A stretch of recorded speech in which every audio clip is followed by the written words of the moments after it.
Passage 2. Packaging a person. A person, like a commodity, needs packaging, but going too far is absolutely undesirable.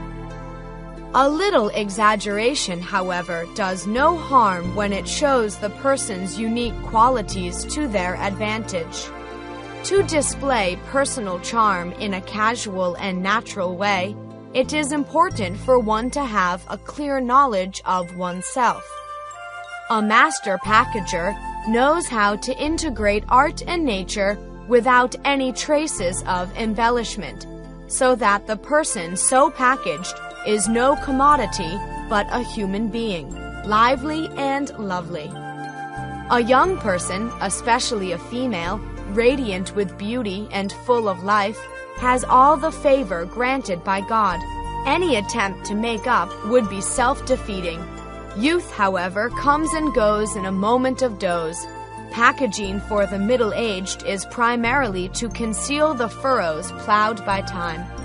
If you still enjoy life's exuberance enough to retain self-confidence and pursue pioneering work, you are unique in your natural qualities, and your charm and grace will remain. Elderly people are beautiful if their river of life has been through plains, mountains, and jungles, running its course as it should. You have really lived your life, which now arrives at a complacent stage of serenity, indifferent to fame or wealth. There is no need to resort to hair dyeing.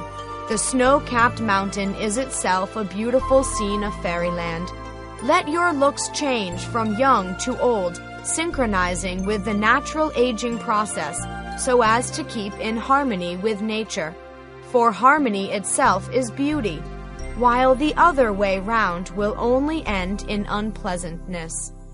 To be in the elders' company is like reading a thick book of deluxe edition that fascinates one so much as to be reluctant to part with.